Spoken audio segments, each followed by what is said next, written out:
Hey, welcome to A Foreigner in the Philippines. I'm really talking about skilled workers now in the Philippines. Whether you can find skilled workers.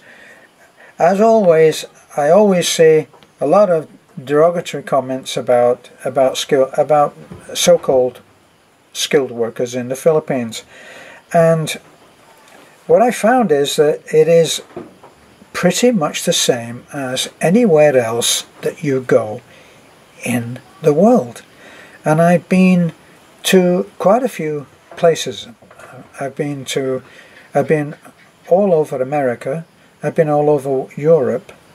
Been to France, Spain, Germany, all over Germany because I was in the army, and as a band I toured Germany with the band around the various army installations. And I've done that. I've lived in Scotland, Ireland, not in Ireland, but I've visited. Actually, Ireland is my original home of my family, my heritage. But certainly, when I was working in a band, I worked all over the UK, and I don't find that things are so different here in the Philippines, except that the skilled workers don't have the tools, and they don't have the establishment, they don't have the workshops, they don't have that. But my God, what they can do with what they have. Very recently I posted a picture of Alturas, the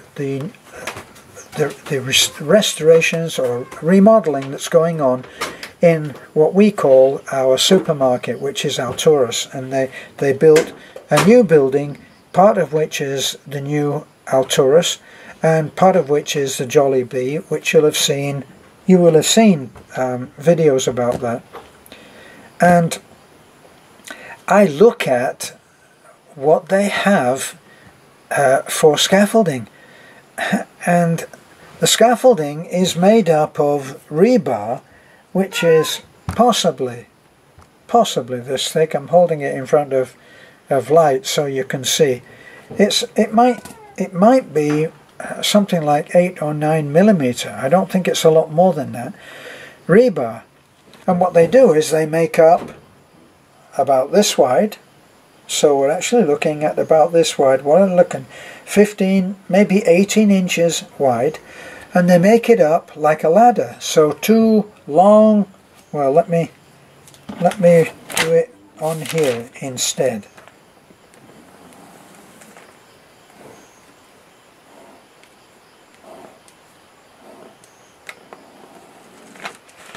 So they make that up.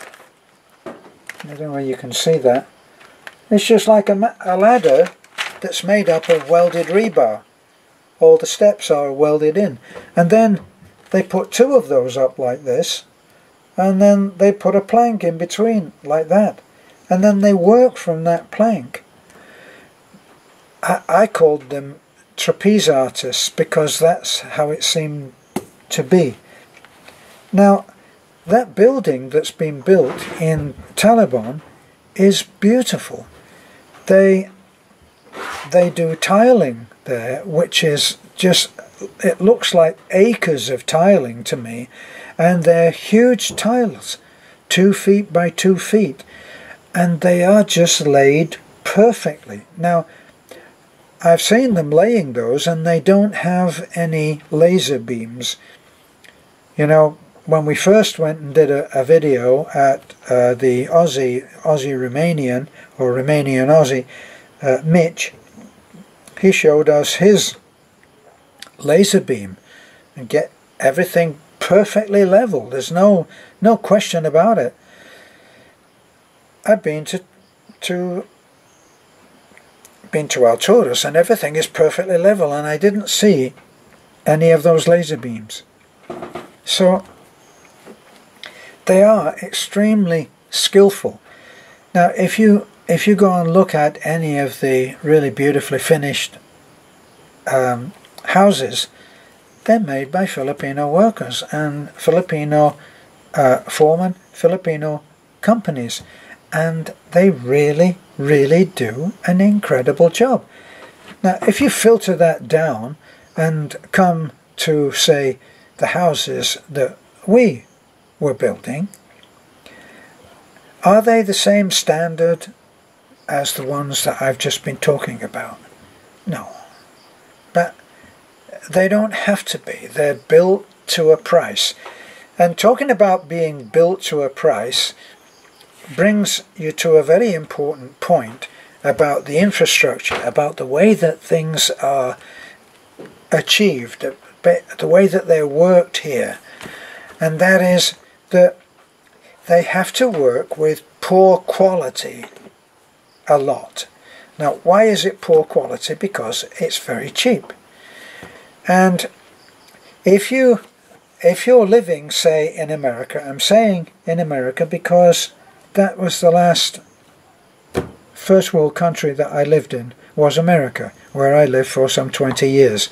And I could go around and get all kinds of quality of, say, tools at Home Depot.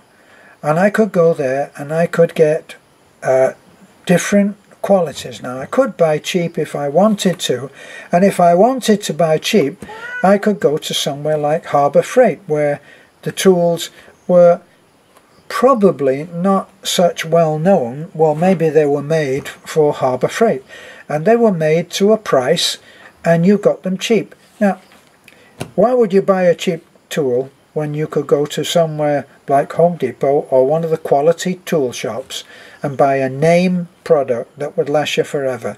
Well, supposing you only use it once in a while, right, on your honeydew list. And a honeydew list, for those who don't know, is that's when your wife says to you, honey, could you do this for me? And that's what it. And so companies originally, like Black & Decker, they were on the honeydew kind of tools. You bought one, and possibly it might last for, say, a couple of years doing occasional jobs and stuff. And then, well, they upgraded, and they upgraded by, first of all, I'm assuming that they improved the quality of their tools, and they made a more industrial set.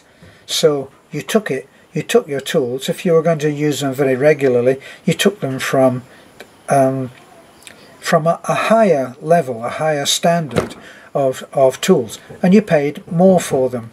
But what was done by Black & Decker was very clever. They gave you a no quibble, I think it was Black & Decker that did the no quibble guarantee, or an unconditional guarantee.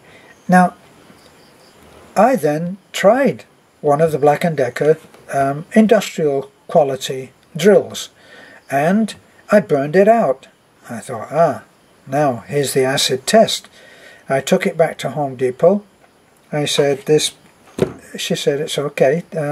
Is it broken? This is at the refund desk. Is it broken? Oh yeah, it burned out, and I'm about to launch into my complaints list, and she said, that's all right. Here's your money back. And I signed something saying the tool, was less than perfect. I got my money back. Well, after a while, I just thought, well, if I can come back and just change it if it breaks down, why would I not trust it? So I trusted it. Now, on a couple of occasions, I burned something out, took it straight back to there, get in line, and after a while I said, look, why don't I just go and get another one? She said, it's all right, sir, I'll just refund your money. So they refund the money, then it goes into their accounts in a different way, and then I go get the same thing again and line up and pay for it.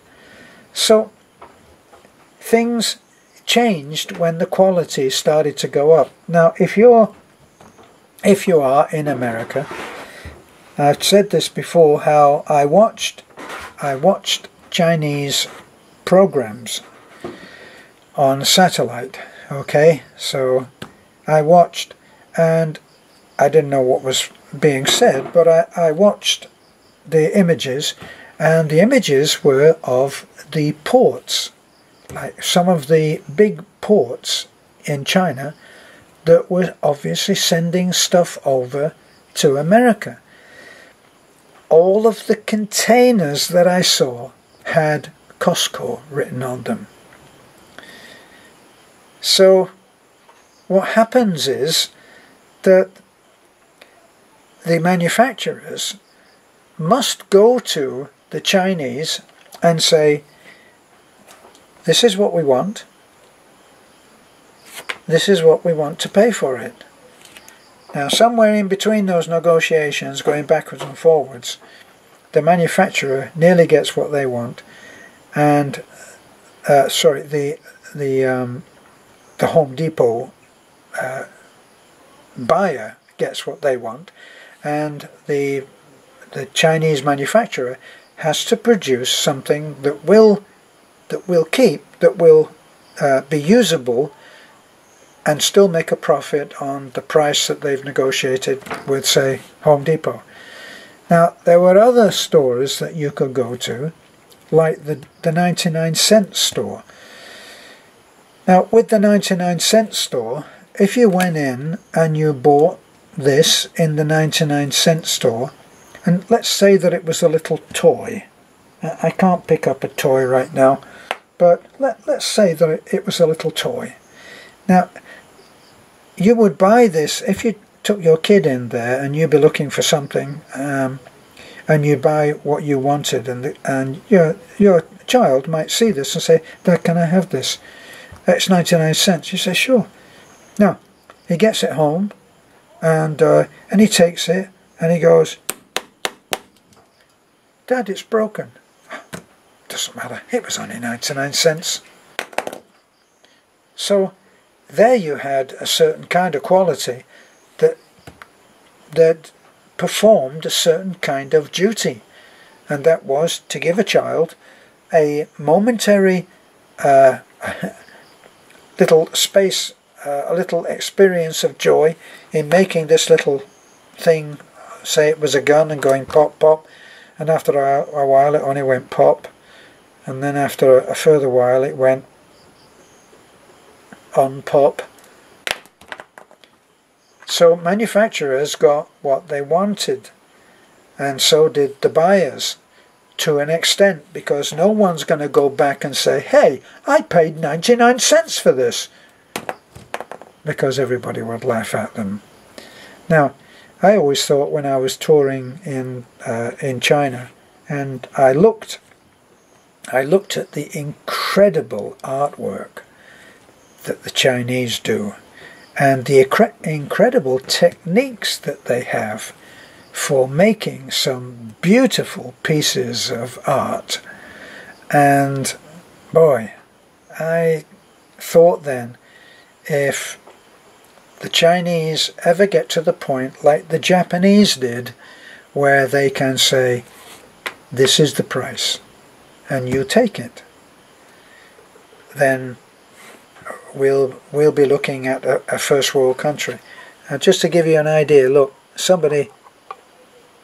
a friend in Japan sent me this. This was part of, look, this is a perfect little Fender guitar, and look how big it is in my hands, and look, it's absolutely perfect in every detail. Look at the tuning keys. Those tuning keys actually look as if they would work. I'm trying to hold it still so that you can see it. Those tuning keys actually look as if they would work. And it's a real thing of beauty. Now, I think that that's Japanese. But now I notice that the Japanese are now giving some of their jobs to the Chinese. And so when the Chinese get to the point where they're giving their work to another country, then we'll really see what the Chinese can do. But we've putting it back on its little stand there. But we travelled a little bit far, meandered a little bit far in talking about the Filipino workers. Now, what I found with Filipino workers is that they will just get the job done. They'll get it done. Now, they have downsides. They can be messy. They won't tidy the site up after they've gone. But they get the job done. And our whole area around the pool was floated with a trowel by one man. He had two men mixing, I think he had two men mixing the concrete, and they would bring it up in buckets, tip it down for him by one young guy who ferried it backwards and forwards like that, and they would keep him working. And he would work with string lines, not with laser beams, in string lines. And if you've seen our deck, it's pretty impressive. You know, at some point or another, if we could ever afford it, we'd probably have that tiled. You know, but meantime, our next, and it's going to be a Filipino worker, it's going to be Beth's brother. Beth's brother, Beanie, will do our guest house. Now, we ordered far too many tiles. It was a mistake in the ordering, because the man that eventually tiled our little swimming pool, although a lot of you don't call it the swimming pool, this was the size of tile that he was supposed to, or almost, was supposed to be 8 by 8. And when we went to order, something got mixed up in the middle. I'd heard him say you need 800, and I went down and I ordered 800 tiles. Well, he only needed about 350 or something, so we've now got a ton of tiles left over, and we will, rather than take them back, we will just put them into the guest house and tile the guest house, which will make it ultra cool. So we're hoping to have that done fairly soon, because that's our office now. So Filipino workers, just as a little piece of information, when I first came out here, we had the guest house built as a workshop, and I was going to go into doing what I've been doing in California, and just continue making furniture. And we went down and we spoke to a lady that I'd seen a very pretty house that obviously was, I'm saying it was a house, a building, and it was housing furniture. So I walked in and I spoke to the lady who turned out to be the owner, and I said, could I look at, I said, I like the particular tiny house that was her office. Would you mind if I come in and I think there's actually a video on it. Can I come in and take some pictures or something like that? And she was delighted. And the next time I went in and I took my little portfolio, which you probably have seen, and she liked the furniture that I made. So we made a kind of a possible deal. And I said, she said, could you make me a door, and I'll put it in my showroom, and if people like it, they can order it. And I was doubtful at first whether what I do and call my style of furniture would be any good with her furniture, and she liked it. So this shows the difference in viewpoint with Filipino businessmen and women. She runs that furniture store factory herself, and has her workers, and they do all of this exquisite furniture. But it's all kind of hardwood. I always laugh when I'm building my desk and I say it's not Chippendale, you know, but hers was closer to Chippendale than than mine was. Anyway, I made a table. I invited her up. I said, look, I'm actually in the middle of making a table, a desk it was. Would you like to come up to my workshop and just see what we're doing and where I'm doing it? And she did, and I met her down. Her and two companions, her daughter and a friend, came on a motorcycle, and they came down, and we met them down at the. I met them on my motorcycle down at the road with a 2 mile. That's a 2 mile hike up that difficult road. And when I saw them on their bike, and 3 of them, I said, you know, I don't think you're going to be able to make it up this road. So they said, okay, we'll walk. And that's what they did, and they walked quite happily, and we entertained them up here. I showed them what I was doing, and the desk that I was working on was the desk that is still unfinished, which I had kind of tentatively planned on taking it down to the deck, which has become a workshop of sorts now, and I might finish that desk now, but it was just in a base colour of black, and she wanted to buy it there and then as it stood. But I said, no, it's not. No, I can't. It's not finished. So, and then I walked them back down the hill to their motorcycle, and that was it. Now, the way that life unfolds in its own particular kind of way, doesn't it?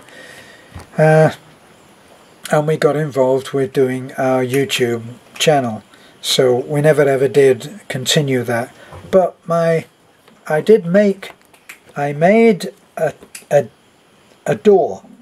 I just didn't do all the artwork on it, but I made a door, and I made it in my style, and she liked it very much. I took the photographs down there, work in progress, and I just had some artwork, some embossed carving to put on the door, and that was all that was left. Actually, that door in the end just got trashed and thrown underneath the house, so it never ever got finished. But she was more than happy to take that as a sample and pay me, but it never quite worked out, and it's not that I was thrilled about the idea of continuing on in a not so well equipped workshop. So that was later. That workshop got converted into a guest house and enlarged with a porch and a bathroom. So it served its purpose. Well, that's all from me about skilled Filipino workers. I admire them very much. You just got to know where they are working and what they've been doing, and if, like my brother-in-law Raudo, if they are good at rustic, you can tell them to make a house, and the only materials that you give them are the amacon cladding and a few other things, and they will make a beautiful rustic house, a nipa house, all done in the traditional way. But you don't take him to a building site on a $1 million home and put him to work, not doing the skilled work. So it's horses for courses. That's a phrase I used to hear a lot of. Okay, so I'll say goodnight and wish you well. This is a foreigner in the Philippines. Bye.